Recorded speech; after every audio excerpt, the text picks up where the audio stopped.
They said Gucci Mane isn't really Gucci Mane. That's Hobson. They gave him plastic surgery to become Gucci Mane. And now they saying Damar Hamlin isn't Damar Hamlin. And if you ever watched the TV show The Boys, you know about Noir.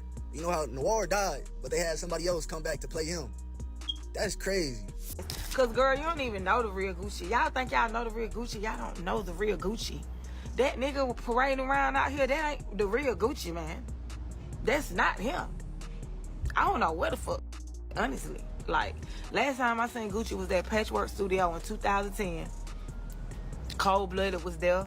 Was Mojo there?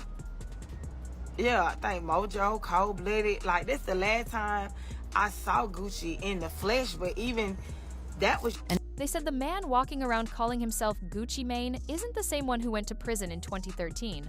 They said the real Gucci never made it out alive, and what we're seeing today is a carefully engineered replacement, a body double molded in his image, designed to keep the money flowing and the industry's agenda intact. And now, Kanye West has just stepped in to confirm it. What he revealed about Gucci's supposed clone has left fans convinced that the truth behind this rebrand is darker than anyone imagined. Before we dive into this wild story, make sure you like, subscribe, and turn on the notification bell, because what we're about to break down isn't just about Gucci, it's about control, image manipulation, and how deep the entertainment machine really goes when someone stops playing by its rules. About 8 years now. It started around when around Illmind 5 when that came out, because the song was so big, and they told me I had to kind of sacrifice something. They said you're gonna have to pay it back because you just put this information out there, and this is gonna put people in the wrong mindset of what we're trying to do in society. So they told me that if I don't do these list of things, then they're going to hurt my family. It was like an all-white room, and they opened one of the doors, and it had a Gucci suit. A Gucci bodysuit. And I said, oh no, please don't tell me that is what I think it is. They said, yeah. So, let's get into it. Everything began in 2013 when Gucci went on that infamous Twitter meltdown, the one where he called out almost every major name in the industry. He came for Nicki Minaj, Waka Flocka, T.I., Birdman, French Montana. No one was safe. His words were slurred, his rants were incoherent, and his anger seemed bottomless. People thought it was just another drug-fueled outburst, but some now say that was the breaking point the moment the industry decided to silence him for good. When police finally arrested him in Atlanta, they described him as agitated, aggressive, and unhinged, charging at officers, high out of his mind. And that was when, according to conspiracy believers, the plan was set into motion. Remove the unpredictable Gucci, replace him with someone more controllable, and rebuild the brand. He was sentenced to 3 years for possession and firearms, but the Gucci who walked out 2 years later was different. Gone was the round face, the wild eyes, the chaotic energy. In his place stood a calm, articulate, sharply dressed man with a perfectly toned body and a noticeably altered jawline. Even his speech patterns were smoother, his mannerisms calculated. Fans joked about it online at first, calling him Clone Gucci. What's your relationship like with Gucci? You know the fans want to know. What's your relationship like with Gucci right now? On some real shit. Yeah, it's like this. If you was in high school and you had a cool ass partner you was cool with, and now you're 30 years old, y'all ain't talked since school, y'all still had the same relationship. It's just, niggas just grew up. Niggas just grew up. Right, that's still bro. Yeah, ain't no small thing. Okay. So, is Gucci Mane a clone? Shit, I don't know. I don't know. What you mean you don't know? Nigga, I don't know. Because you ain't seen him. Hold on, when the last time you seen him? I don't know. But the more people watched, the more they realized something didn't add up. During his time behind bars, Gucci released a handwritten statement claiming he was detoxing from lean, admitting addiction had destroyed his life. It sounded honest, heartfelt, but skeptics now say that was part of the cover story. They believe the statement was ghost-written by handlers, trying to reset his image, preparing the world for the new Gucci who would step out of prison polished and brand safe. When he was released in 2016, he posted a video to Instagram showing off his abs, flashing a smile, and talking about health and discipline. But to longtime fans, it wasn't just the body that was new, it was the soul. His eyes didn't carry the same weight, his voice seemed subtly pitched, and his personality had none of that raw, unpredictable fire that made Gucci who he was. Then came the marriage to Keshia Ka'oir. At first, people celebrated it, the Trap King finally settling down. But soon, fans began noticing how heavily Keshia managed every aspect of his life. She ran his social media. Yeah, free Gucci. You thinking what I'm thinking? Man, some ain't right.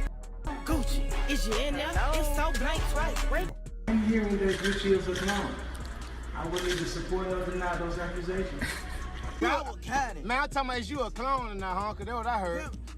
That's what I heard. Hey, hon, let me pitch you and see you for real. Cause you a clone. Approved his interviews, and even dictated what he said publicly. Nicki Minaj later accused Keshia of being Gucci's handler, claiming she kept him sedated and compliant. And when Kanye West chimed in, everything exploded. According to Kanye, Gucci's transformation wasn't natural, it was orchestrated. In one of his recent outbursts about industry cloning, Kanye mentioned Gucci by name, saying, "Some people don't make it out, they get replaced." Fans immediately connected the dots. Kanye has been warning about cloning for years, claiming the elite use replacements to keep certain narratives alive while silencing the originals. In this case, he suggested the real Gucci Mane died in prison, and that the man we see now is a synthetic lookalike designed to maintain public trust and protect the brand that still generates millions. And to make it even crazier, rapper Hopsin once joked that he was forced to become Gucci Mane, saying on IG Live that he was locked in an all-white room and made to wear a Gucci bodysuit to protect his family. People laughed at the time, thinking it was satire, but after Kanye's comments, that clip resurfaced, and the internet lost its mind. Suddenly, that joke didn't feel so funny anymore. Then there's Gucci's ex, Mac Breezy, who's been screaming this story for years. She claims she hasn't seen the real Gucci since 2010, insisting that the man walking around now isn't him. According to her, his energy, his aura, even the way he moved felt like a different person. When she tried to speak to him after his release, Keshia allegedly stepped in every time, blocking any deep conversation. Mac says it was almost like Keshia didn't want her to realize she was talking to a copy. She even released a diss track demanding the real Gucci's body be released, a haunting claim that drew massive attention before mysteriously disappearing from streaming platforms. Conspiracy pages claim it was scrubbed to keep the narrative buried. Meanwhile, mainstream media laughed off the rumors as delusional internet talk, but fans kept noticing inconsistencies. Gucci's height appeared slightly different in side-by-side photos,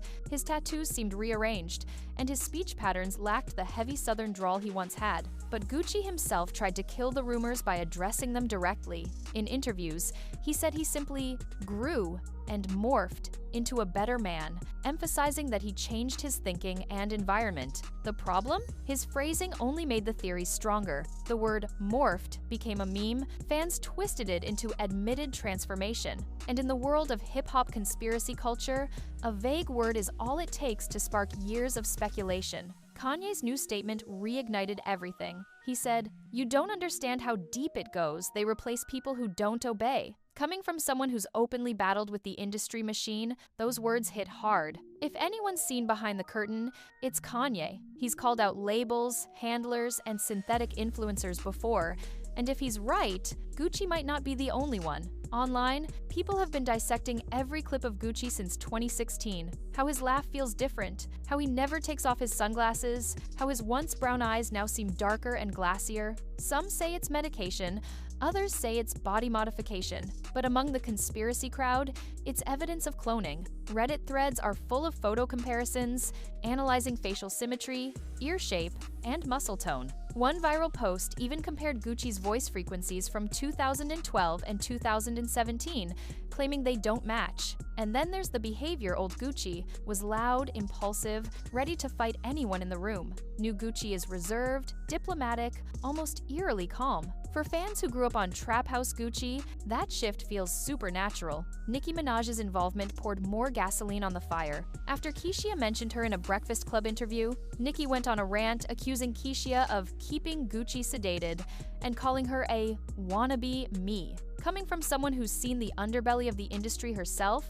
that hit differently. It sounded less like shade and more like a warning. Fans began theorizing that Keisha wasn't just a wife, she was assigned to keep the replacement Gucci functioning. Her interviews, her control over his brand deals, and her constant presence all fed into that handler narrative. And if we're being real, the way she micromanages his image does raise eyebrows. Then came the timing. Kanye's remarks about cloning dropped right when Gucci started promoting new music that fans said felt off, like it lacked his usual energy. That overlap made the theory explode on TikTok and YouTube. Some creators even claimed that Gucci's 2016 prison release video had digital manipulation artifacts, suggesting it was staged. Whether that's true or not, the debate has become part of his legacy, because once an artist gets labeled a clone, there's no coming back from it. Just like Avril Lavigne, Eminem, and even Kanye himself, Gucci's story has now entered that eerie hall of celebrity replacement theories that blur the line between paranoia and pattern recognition. What makes Kanye's version stand out is that he didn't just make vague claims. He connected it to what he called the program, a network that keeps artists under control through drugs, handlers, and sometimes replacements. He's been talking about it for years. Remember when he said his mother's passing was a sacrifice for his career? This is that same web of control he says operates in silence. If you step out of line, they either silence you or replace you. Kanye claims that Gucci was a test subject, the first visible success story of turning a self-destructive artist into a profitable puppet. And if you think about it, the post-2016 Gucci fits that mold perfectly. No controversy, no wild outbursts, just polished music and brand partnerships. It's almost like the system got exactly what it wanted. But there's another layer. What if the clone story isn't literal but symbolic? What if Kanye's saying Gucci's spirit was broken in prison, and what came out was a version shaped by manipulation, medication, and trauma? That reading makes sense too, especially when you remember how many celebrities emerge from breakdowns reborn, but eerily detached. Kanye himself said, "They can't clone your soul, but they can change your mind." Maybe this isn't about sci-fi cloning at all. Maybe it's about mental conditioning. Still, the way Kanye phrased it, "they replaced him," doesn't sound metaphorical. Meanwhile, fans keep pulling receipts. One viral tweet reads, "Gucci used to have a scar on his chin. Where'd it go?" Another says, "They switched his teeth, his voice, his aura. That's not him." The comments under those posts are divided. Some say he's simply sober and healthier. Others swear it's a different man wearing Gucci's skin. Even celebrities have hinted at it jokingly, like when Boosie said, "That's a clone, man. My boy came out with abs," and laughed. But deep down, people weren't laughing, because what if he wasn't joking? The scariest part is that once you start looking, the industry seems full of replacements. Artists who vanish after scandals only to return looking eerily different, thinner faces, smoother voices, tamer personalities. Kanye's warning wasn't just about Gucci, it was about the system's obsession with control. Gucci's transformation became the perfect case study of how public perception can be rewritten overnight. One day, he's an unhinged rapper battling addiction. The next, he's a calm, business-savvy husband, smiling, polished, marketable. The story works too well. And maybe that's why Kanye's words hit so hard, because even if it's not true, it feels possible. At the end of the day, whether you believe Gucci was cloned, replaced, or simply reformed, the question remains, how far does the industry go to keep its stars in line? Is this transformation proof of human resilience, or evidence of something more sinister? Kanye's decision to break his silence reopened wounds that the public thought were healed. And judging by the wave of discussions it's caused, people aren't convinced we're looking at the same man who once ruled Brick Squad. Maybe it's metaphor, maybe it's mutation, maybe it's manipulation, but one thing's for sure, Gucci Mane's comeback story will never be viewed the same again. And as always, let me know what you think. Is Kanye speaking facts, or is this just another chapter in the music industry's longest-running conspiracy? Drop your thoughts below, because the truth, as Kanye said, might already be hidden in plain sight.